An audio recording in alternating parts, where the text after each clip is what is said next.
lounging, son. All right, welcome back to the Comic Lounge. My name's Ryan, and with me today I have. All right, so we had a glitch last time we talked, but we were talking about Godland and how that book came about. Yeah, Eric Larson, when Eric Larson became the publisher of Image in, I think, 2004, he wanted to get some different flavors in there, some different kinds of books. He wanted to go for some more mainstream guys. He put me and Tom together, kind of did a little matchmaking, which worked out great because I love what Tom was doing. And, so we kind of went from there. And as soon as Tom and I got on the phone, we had sort of an instant understanding of the kind of book we wanted to do, which was sort of using Kirby as a genre and telling a story that was big in scope, big in scale, and using kind of Kirby language to tell that story. I mean, Tom was seeped in it already, and I'm a huge Kirby fan. So we just kind of went off from there. And it was an exercise in what I, in retrospect, call improvisational comics, which is we did it Marvel style, but it was even more on the fly than even maybe they did back in the day, where we kind of had loose ideas of where we wanted the story to go. I would send him basic plot breakdowns. Whatever he came back with, I would script whatever was in my head at the time. And we just issue to issue, we kind of went like that we did 36 issues in a finale. So it worked for quite a while. Yeah, so I was going to ask that. So you say improv, so how far out was stuff being planned? Because I can now, thinking about the whole project, the scope of it, I can kind of see it definitely had a different type of energy than anything else that was coming out during that period. So how far out did you plan it? Was it arc to arc, or was it even as much as issue to issue where you guys would kind of improv on it? Occasionally it was issue to issue. I mean, you hit up on a vein of ideas and you see where that could take you. And the only real roadmap we had was we wanted to get bigger and bigger and bigger and bigger. How can we amp up the drama, the cosmic scope, the audacity of the characters? And it wasn't one-upmanship because we were really in tune with each other, but it was a sense of how big can this get? Can this, I remember at the end, it was like, can we make this thing bigger than comics? So it seems like the page itself can't contain what we've come up with. And it kind of felt like that at the end. And by the time we did the finale, which was had multiple double page spreads that actually connected, you put them all together in a row. It was like, this is as big as we can get.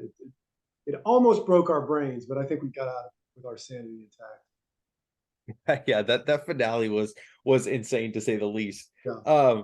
So is there ever a thought of maybe revisiting either that world or even that partnership, and like you said, thinking of Kirby as a genre, which I like that you kind of threw that in there. Is that something you've ever thought of re-exploring?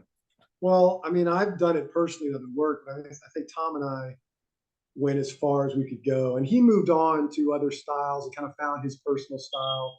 I think you'd see it in G.I. Joe Transformers and Fantastic Four Grand Design, both of which are great, and his Kirby and Stan Lee bios. I think not that he burned it out of his system, but he integrated that Kirby style into a bigger style for himself. And I guess I did too. So it would be tough to kind of recapture that energy.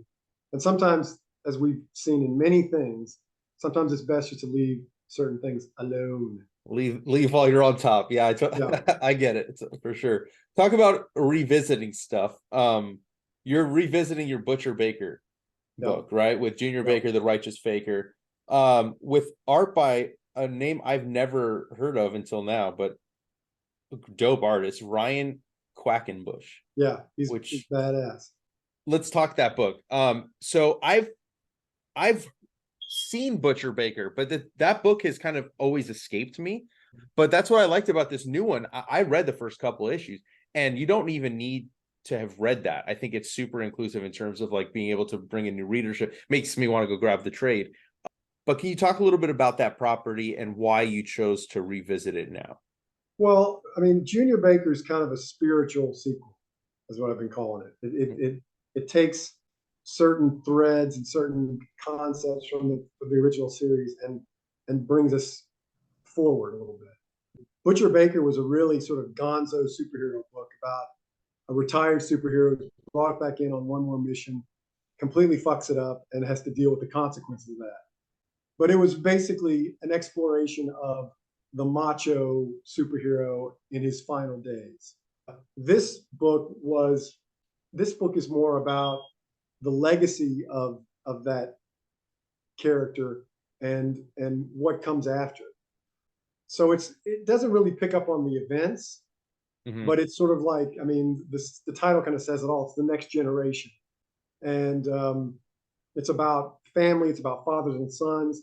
It's the things that carry over, sort of the weirdness of that world. Because I always tend to see, when I do creator own work and delve into superhero topics, they tend to be more surreal than sort of Marvel and DC-esque, which are real kind of four-color commercial splashy mainstream ideas. When I do superheroes on my own, they tend to be more psychedelic, experimental, because you can get what DC and Marvel offer by buying those books, and I've written plenty of them. When you go for something that's independent or an image book that still deals in the superhero genre, I always feel like you want to give it a little twist, so it's something that you can't get at the big two. Yeah, I think that that's definitely prevalent in your work for sure. Like when you took Wildcats, which you look at the early '90s version, and then you look at your take on it, completely different. But like in my opinion, way more interesting. Taking those characters in the route that you went. But I love that this main character, you talk about it being a spiritual successor, but he's like this journalist who's chasing superheroes in a world that's trying to leave superheroes behind. Like that's like the short elevator pitch, at least in my mind. If I were to tell people, that's kind of like what I would say. Yeah, I mean, when I went into this project, I was having a lot of personal questions about the superhero genre, what it meant to me. I mean, I've been reading superhero comics all my life, basically. So it's one of the longest relationships I've had with anything in my life. But you get to a certain point where you feel like, or you start to ask yourself, what does this genre mean to me now? What does this idiom mean to me as a creator, as a reader, as a fan? Is it all about nostalgia, or is there something new to find out about it? And I was asking myself those questions, and this series was kind of an exploration of those questions. In terms of the story, yeah, he's sort of a internet journalist that is chasing these wild stories because deep down he's got those same questions. It's in the continuity of the Baker universe. Those superheroes are long gone now, and there are remnants of them, little hints of them here and there. But this guy wants to know: did they exist like we thought they did? What is their meaning? What do they mean to the culture? What do they mean to him personally? And like I said, those are the same questions I was asking myself as I was looking at my career as a comic book writer, thinking, what do I want to do next? What do I want to explore next? Now, as it turns out, writing this series answered a lot of those questions for me. So now I'm kind of fully back into superhero comics, writing them in a big bad way. So it kind of did the trick in reigniting a passion, reigniting what that genre means to me personally. That's interesting because I mean, I did see, to hear you say it is different than like, I mean, I read a quote of like you saying that it's some of your most personal writing. Yeah. And it's worth the price of admission alone. I like that quote, so to hear you say that it was your own way of kind of working out, I hope I'm not putting words in your mouth, but working out like your love of superhero comics and why you should still love them. I mean, it's kind of what I'm taking from that. That's interesting that you would take that like surface or that like deep concept, but then like stretch it out and now create a comic book centered around that one question. Well, I mean, I think it's for anybody who stays in the game for any length of time, and for me, it's been decades, even as a pro. You're eventually confronted with that question. In mainstream direct market comics, superheroes is still the overriding genre. It's the main thing that you will get from Marvel and from DC Comics. So if you want to swim in those waters, you're constantly reevaluating your relationship with those characters, with the way of telling stories, with that subject matter. Otherwise, you're just repeating yourself, or you're just going through the motions. I don't ever want to go through the motions when it comes to stuff that, as a kid, I loved more than anything else. So I didn't want to one of the questions I was asking myself was, is there a time where either as a fan or as a creator, you get over this stuff? You finally put it to rest. You finally reconcile all your interest in it.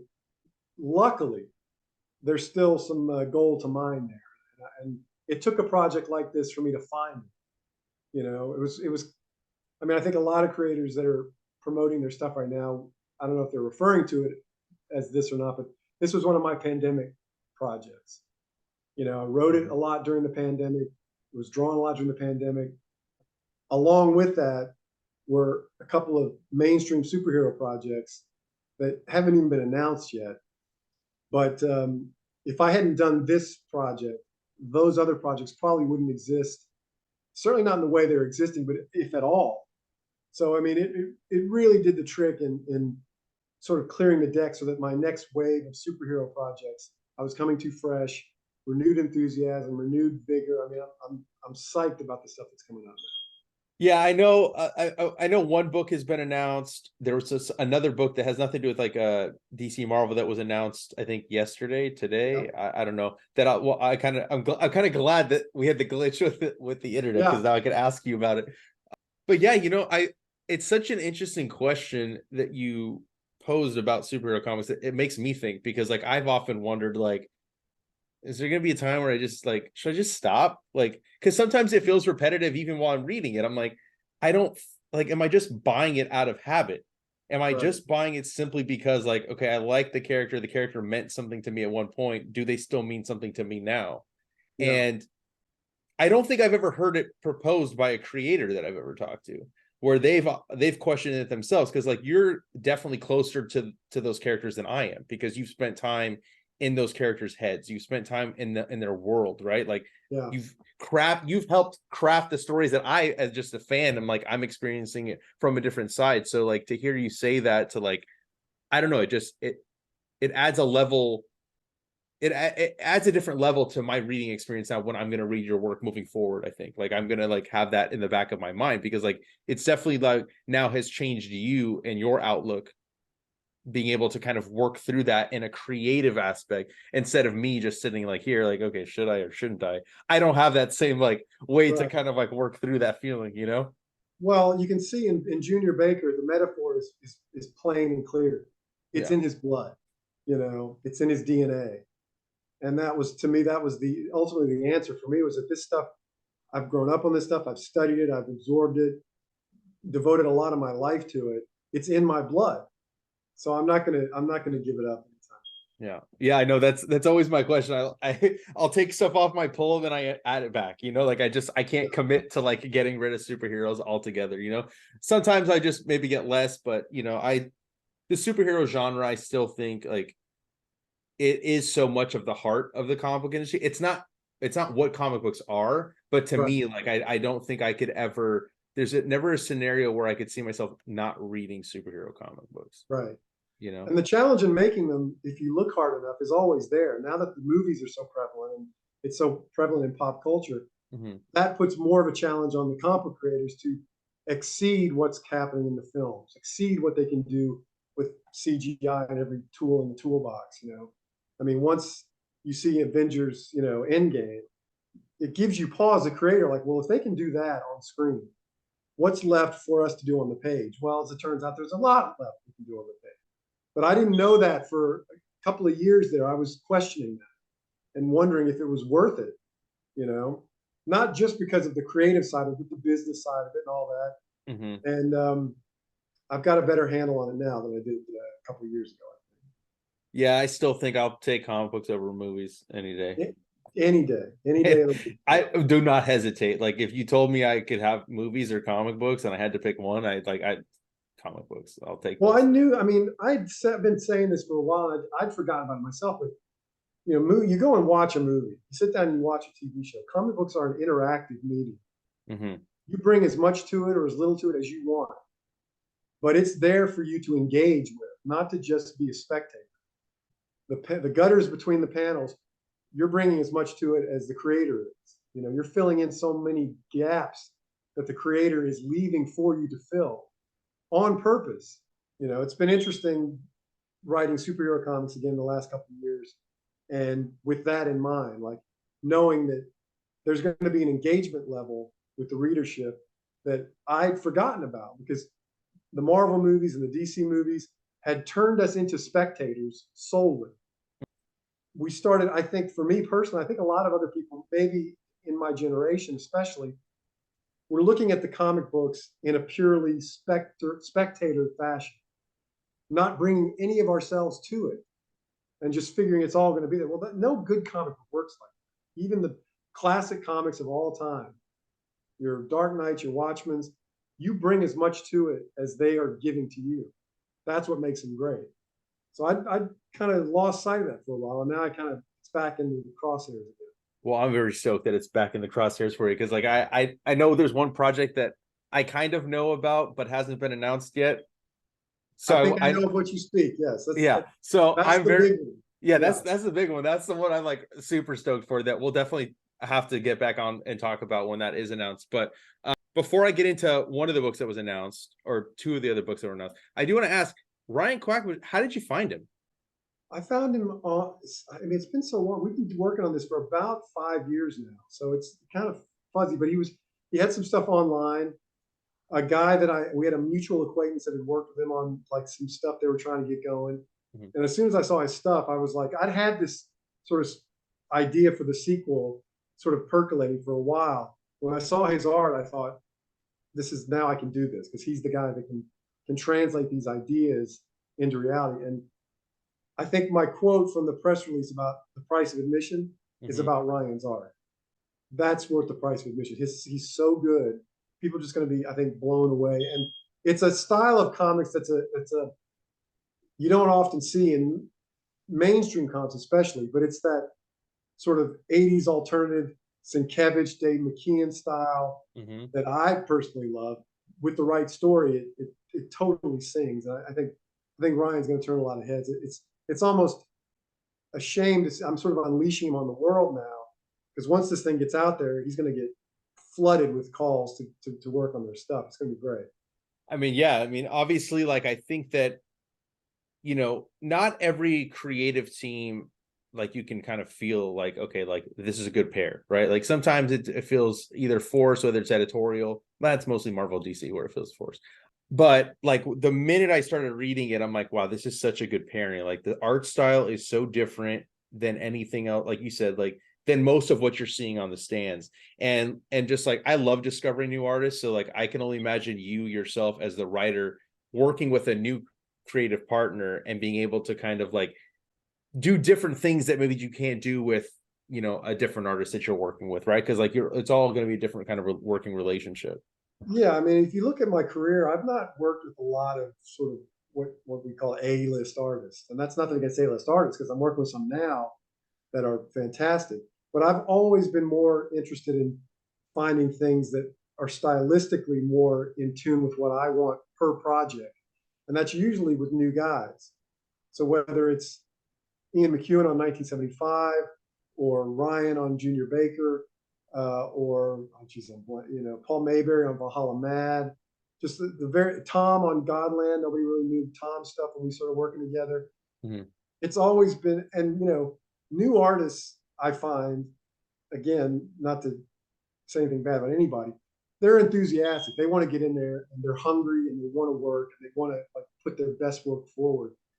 And I still feel like that. So it sort of has made more sense for me to team up with these guys that are just hunched on the starting blocks, just ready for that starter gun to fire. And as you can see, Ryan did not disappoint, and he was game for 30 pages per issue. I mean, he just dove in with, jumped in with both feet and just delivered on every level imaginable.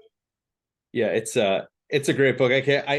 I'm envious of people that get to check it out for the first time in print, because like, I normally wait to read stuff in print unless I know I'm going to be talking to somebody, and like, I have to read it, because like, to me the experience is all in your hand. So I can't wait to kind of get that in print and read it again, what it'll feel like again, like the first time. But definitely exciting book. I'm very stoked for it. Everybody that's listening and watching, make sure you get out there and pick up the book. September is when it launches.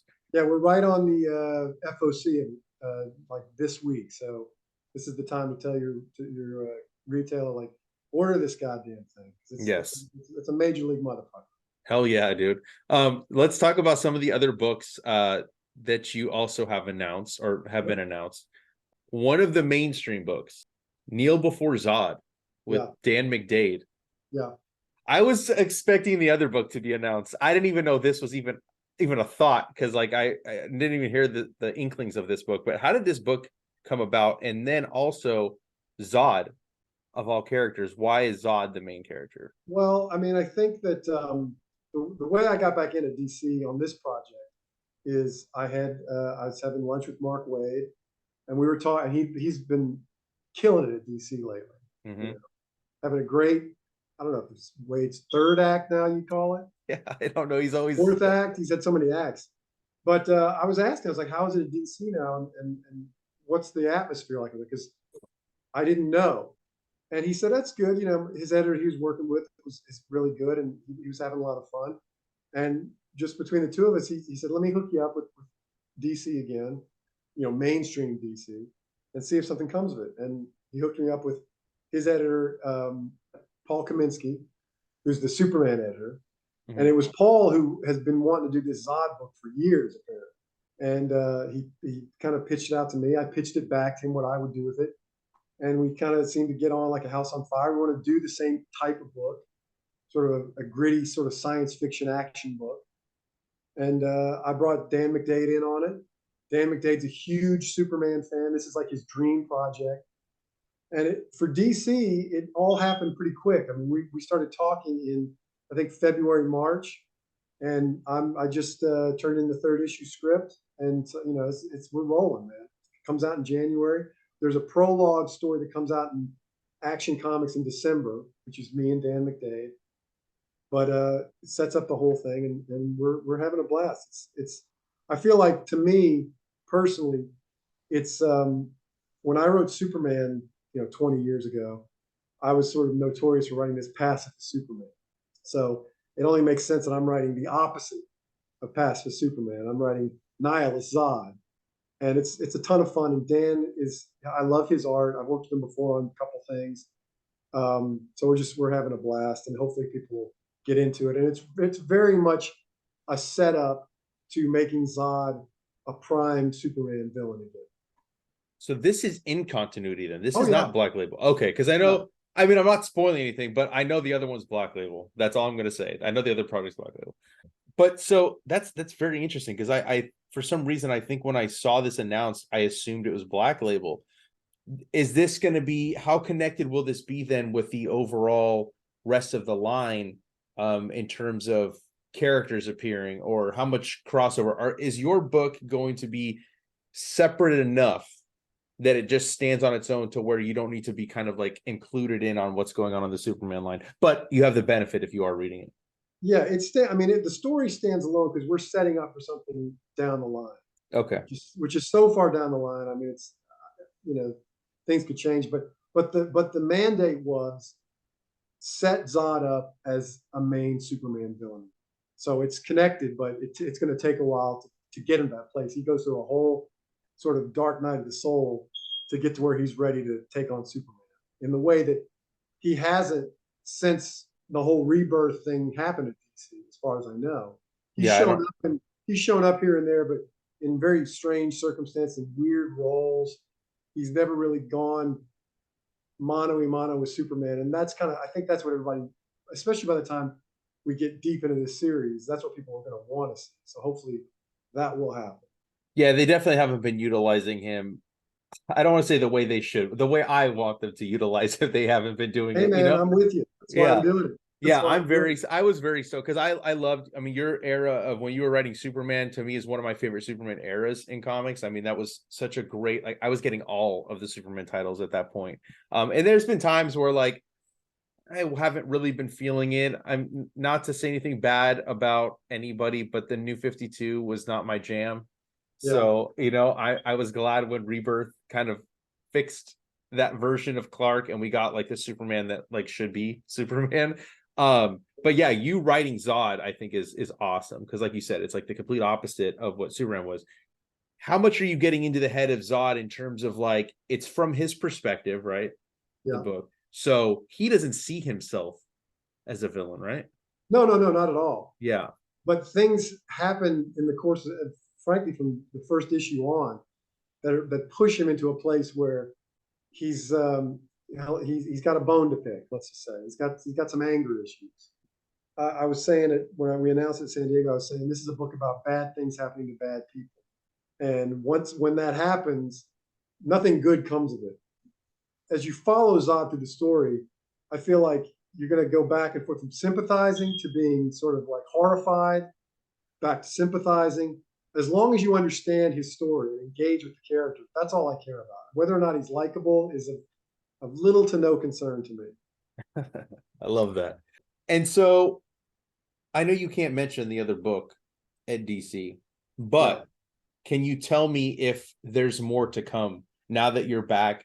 I don't want to say in the fold, but it's been nice seeing some of my favorite writers that wrote during that era, like kind of making their way back to DC again. Mark being one of them, and Yeah. now seeing your name on a DC book again, just it makes me so happy. So, is there more to come?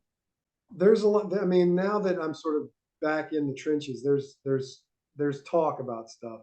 Nothing is solidified yet, but I mean, I'm definitely interested.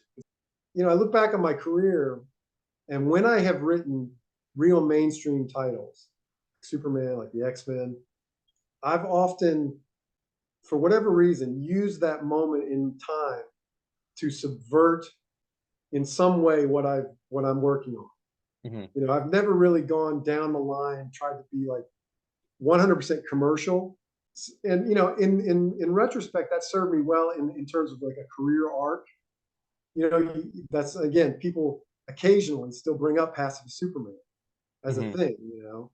So that means that it's stuck with something, which is nice. Which might have it might have stuck more with people than if I had done a down the line mainstream commercial Superman comic. I did like all kinds of weird wacky stuff. Mhm. Same with the X-Men. Time has been a lot kinder to the more experimental versions of those popular characters than maybe they would to the sort of typical run of the mill version of those characters, which I've never done. So now coming back to this stuff, I'm a little more interested in doing more down the line mainstream version of these characters if I get the opportunity to do it. I won't use the opportunity to subvert them as I would have when I was a young punk, just kind of getting my hands on these toys.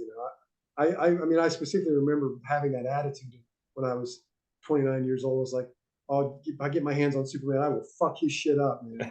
If I get on the X-Men, I will fuck that shit up. And I did to some extent, which was interesting at the time. Sometimes got me into hot water with editors, with fans, with whoever. But I'm glad I did it now because it served me well in terms of career longevity. Well, yeah, too, and it's like they also stand out because of that. Because Right. those generic, I don't want to say, well, yeah, generic runs, right? Like those are more easily forgotten over Yeah. time than the ones that are completely different and like to flip shit on its head. So yeah, I'm very excited to see what else I'm excited for the book I know about when it gets announced.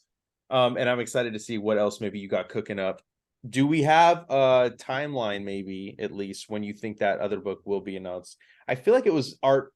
The reason was the art. You wanted to make sure enough was in the can, if I remember correctly. Yeah, it's a long gestation period. It's Okay. getting done. It's getting drawn. That's and it's about the most beautiful thing you've ever seen. I mean, Wait. it's going to be. I just going back to what I said about Godland, something that's bigger than comics. Mhm. This is my project that's bigger than comics to me. And I mean, it's going to be insane. Yeah, very excited for it. The other book I wanted to mention is Dutch, which was announced. You did write the four-parter in the Image Comics 30th anthology that was coming out over last year. Yeah. But it's not the first time you've taken a 90s like Image stuff and kind of like flipped it on its head. You did with Wildcats. You even rewrote the original Youngblood, That's right. rescripted that. You did your own Youngblood run that as well. So why Dutch? Well, I mean, there's two reasons. One, it is sort of a full circle moment because when I first one of the first things I sold as a professional comic book writer was to Extreme Studios, to Eric Stevenson, and it was a Dutch kind of half-issue story. It was going to be, I think, in Youngblood Strike File had that continued. So coming back to the character it's got that full circle moment. If for the anniversary series, that was the idea there. It's like to close that circle for me. But the other reason I picked Dutch is because, you know, for people who are not familiar with the Youngblood legal saga, who owns the characters now? I mean, unfortunately, Rob Liefeld doesn't really have access to those characters anymore. So to do anything that's Image history related, Youngblood cannot be involved.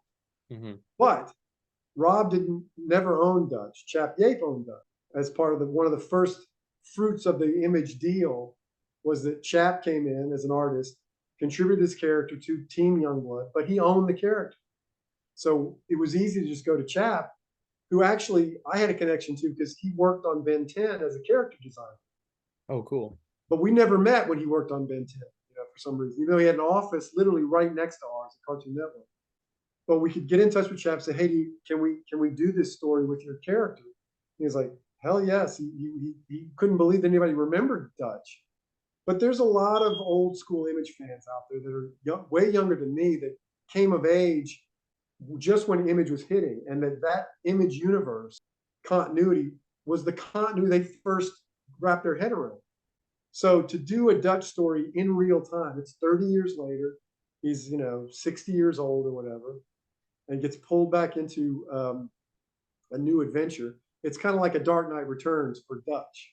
Oh yeah, it was just a no-brainer, and so the Zero issue that comes out in November collects the parts that we did for the Image anthology, and then next year there'll be a mini series that continues that story, which then will lead into something else, which is going to be huge. It's a little too early to talk about, but all the seeds were planted in this Dutch Zero for what's going to come after, and I said it in the press release. It's wildly ambitious. It's this huge undertaking that is really, I would say, as much fun as I'm having back at DC.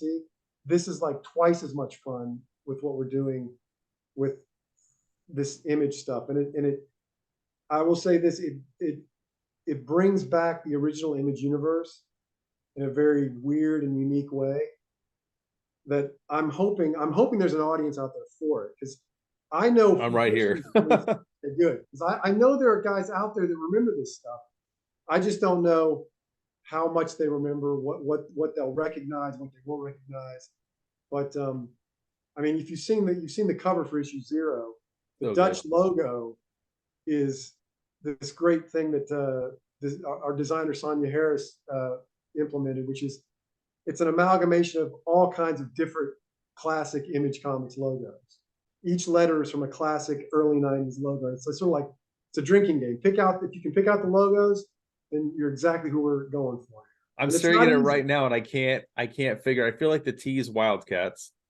No, the T is the hardest one. The T is although for Dutch fans it's the easiest one, but it's for sort of just normal Image fans, it's the hardest one. Man, this is gonna keep me up tonight. Trying to figure this out. No, I mean, look, I was a little kid when Image launched, but I do remember, a little bit after I started going through dollar bins, and like, there's so much of the Image comics published that there was a lot of dollar bins, and I went back and got them. That's how I spent my pandemic, was going online and filling in 90s Image runs, whether it was the Extreme Studio stuff, it was Savage Dragon, it was everything. I have 2 short boxes. No, I'm sorry, 3 short boxes of 90s Image that I got during the pandemic. I would sell other comics so that I could fund my spending on all that stuff. So I'm very excited for it. I think it is such a cool time not a cool time, it's a perfect time for it to come out, because it is like, people from my generation, maybe a little bit older than me as well, that like have this, I don't want to say nostalgia because that's cheapening it, but like have this like love for these characters and to get to see them, and now we can't afford to buy whatever we want. now we don't have to go ask mom and dad like, hey, can you take me to the shop to go buy this stuff, right? Like now we can get this stuff, and to see these characters kind of treated in a new light with a respect and a love for them, I think is awesome. I think that the early '90s young comic book fan that entered into superhero comics through the Image universe is probably the last generation of comic fans that have any kind of nostalgia for this stuff. Mm-hmm. Because I have this theory that nostalgia is dead, because now the last 15, 20 years, basically the age of the internet, where you have basically everything at your fingertips all the time, it kills nostalgia. Because if you did it over the pandemic, you had to go back and find these things. They weren't readily available. You have to dig for them. People don't have to dig much for anything anymore. So this, I mean, it's kind of one of the reasons I think the Flash movie kind of bombed, is because as much nostalgia as I had for Michael Keaton Batman, it was not enough to make that movie I thought it was going to be a huge blockbuster. I thought it was going to be like the Force Awakens of superhero comics, or superhero comic movies. And it was exactly the opposite. And Yeah. that's because nostalgia for Star Wars is real nostalgia. Nostalgia for '89 Batman, not so much, it turns out, on a wide scale. I mean, there's pockets, obviously. Yeah. But when you can get everything you ever can think of, I can think of some obscure thing now, look it up, and somebody somewhere is talking about it, or somebody somewhere has come with a website diving into it, or a YouTube video discussing it or analyzing it. We didn't have that back in the day. So nostalgia was real, but that nostalgia loop is closed so tight. I just don't think it's there anymore. So doing like this Dutch series is, to me, sort of an experiment. Does that nostalgia feedback loop still exist for some readers out there? And we shall see. My fingers are crossed that it's there, because I'm sort of counting on it for the things. I think it's there. I think, like you said, I think maybe post 90s is when it will stop. Yeah. That's kind of when I feel like, because you're right. Like, I mean, I try to explain to people about dollar bin diving, like, why? I'm like, what do you mean why? Because it's fun to do. And it's like, that's the joy of comic book collecting, is going through boxes of comic books and looking for stuff that you're missing from your collection, like, I don't know. And so for me, I think that it really is like the sweet spot of 90s nostalgia right now. I think that there's so much of it that's coming back to the forefront of people's minds. And like, Rob's talked about it on his podcast too, like that so much of the 90s kids and that 90s generation of fans are now of age to, like I said, where we can go get all the stuff we were missing out on that we couldn't get back then, so this is the absolute perfect time, I think, for something like this. Well, I hope that's the case for a lot of readers, because Eric Stevenson and I have these conversations. Partly how this thing came about is that we're sort of '80s kids, Marvel zombies and DC guys growing up. Mm-hmm. So our earliest formative experiences are with these shared universes, these continuity-based universes. And the fact that the Image universe kind of petered out after 3, 4, 5 years, because the partners went their own way, partners dropped out, came back, and all that shared universe didn't sustain itself. But with this series, we're trying to bring it back and try to really mine it for something. It's a challenge, the fact that the comic that started it all is no longer part of the whole mix anymore. But we're going to make do in a very sort of interesting and unique way. I have faith in you, so I'm excited to see what comes from that. Is there any like surprises you can kind of like share, like not anything spoilery, but like maybe even characters that we may see in the book? Well, I mean, in the anthology stories that are being reprinted in issue 0, you see some references to the team that he was on. It wasn't Youngblood, there was another team, and you saw some characters that were published back in the day. If you're a hardcore Image nut, because there were other characters besides Dutch that Rob did not own, that Eric Stevenson and his collaborators. There's a character called Infinity. There was a character called Enigma. There was a character called Ripcord. They all appeared in this little backup that went across a couple of different series in the initial Image launches. All those are coming back. So everything that we have access to, we're going to utilize. And the things we don't have access to, we're going to kind of do a little retcon magic. I'll say this. There's a, you know how Watchmen utilized the Charlton characters, but did new versions of them, did sort of reimagined versions of the Charlton. You could tell who's who. Yep. You'll see a little bit of that going on. All right. That's awesome to hear. That's fucking dope. I'm very excited for that now. I guess one more question on Dutch. Are you, since it's bringing the image shared universe kind of back into the forefront, right? Like, are you talking to any of the founding image fathers in their characters and how to utilize them? Yes, we've gotten some clearance from the guys that you would expect to not only use their characters, but really reference past stories. That was the most important thing. And in the new series that will come next year, you'll see a bit of that in I think really cool ways. You know, I mean, it's again, it's it comes with the dinner now that the Youngblood characters are sort of off the table, Mhm. but it allowed for us to do something that I don't think is ever. I mean, it's been done, but not in this way. This, you know, so I mean, I'm psyched, and it's, I mean, I just wish I could just like blurt it all out because I'm way deep into it. Yeah. I'm just like a year into it already. But what I mean, when the time comes, we'll get in the weeds with it because it's a lot of fun, and it's again it's an aspect of the comic book thing that I didn't know I was still capable of getting into. But it's like the same as when you're a kid piecing together the continuity out of the disparate comics you're buying at the store. How does this connect to this, and what's this guy's relationship to this guy? It's just a big puzzle that I've trained myself my whole life to solve these kind of puzzles. Yeah. And that's the other thing with Eric Stevenson and I. We talk about growing up with this stuff and not being able to utilize that knowledge. Well, here's a project where we're able to utilize that knowledge. So that's the fun that we're having kind of behind the scenes on it. It's like, wow, this is just like everything that Jim Shooter taught us. Now we're able to use in our work, you know. No, that's awesome, dude. I mean, I'm just like, just hearing you talk about it has me amped, and like, and you're not even telling me all the details. So I'm very stoked to see what comes from that book. I can't wait. And your other projects, the Zod book, the Junior Baker, all that stuff. I'm on board for all of it. And is there anything else before I let you go that you're currently working on, or are those the projects that are taking up your time right now? There's stuff that I'm working on. I mean, I did a lot of writing on the pen. And I feel like Junior Baker's sort of the opening salvo of me coming back to the stands in a big, big way. I didn't have anything out for the whole thing. I didn't have backlog material that I put out during the thing. So there's been this sort of backlog of stuff. There's 2 years of a book that I wrote that hasn't been announced yet. That's got probably the biggest artist I've ever worked with. We're just banking material there, but I've written 24 scripts of it. Oh wow, Um, okay. and this image stuff, I'm probably about 8 or 9 scripts deep onto that.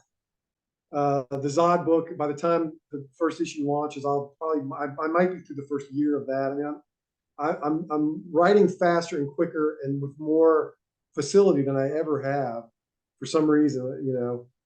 And I think it's because I'm just having so much fucking fun with it, you know. Junior Baker was a heavy load, and once I sort of cleared my colon of that blockage, this next sort of have fun with it era just started really pouring out. So I'm just psyched that this stuff is now starting to be announced and starting to come out because I feel like guys that have been doing it as long as me, there's like you said, there's not many of us still doing it in the mainstream. Mm-hmm. And I mean, obviously, I have other things going on in other areas of the entertainment field and animation, TV, and whatnot. So I don't have to do this. It's not how I make my living, but it's what I always wanted to do from when I was a little kid. To give it up now would be stupid, and I can't imagine not doing it. So to have the chance to do projects where I can just have pure, I've found my bliss again, basically. And I hope it comes out in the project because you know that's to me that's the most translatable thing is energy and enthusiasm. If people see that on the page, they respond to it, you know. Mm-hmm. And I think that it takes a while to get to a point where you can run purely on adrenaline. So I think a lot of newer creators who are doing out there doing their best are still establishing themselves, and there's a certain kind of energy you have to expend to do that. I'm past all that. You know, there's no project's going to make or break me. I'm not worried about reputation. I'm not worried about getting canceled or any of that bullshit. I'm out to have fun and do the most fun and the best comics that I can that speak to my generation and people who love comics the way I do. So that's all I'm about right now.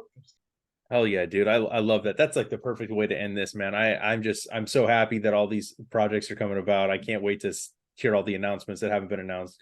Thank you again so much for taking time to chat with me. You already know I'm going to hit you up when some of these books get announced so we can talk some more on that, dude. So I'm there for you, Ryan. And I'll tell you what, I really feel like too that the things that you're doing, these kind of YouTube channels, are the future of our industry in terms of disseminating information, getting the word out. I mean, this YouTube thing is the streaming services, they're going through the strikes and everything. They're going through their own hell, and we don't have things like Wizard Magazine. We don't have people don't read websites anymore to disseminate news like they used to. These kind of YouTube comic book shows are the future. So you're doing God's work, my friend, and I'm here thank you. whenever you want. Thank you. And I appreciate you. We'll do this again soon. All right.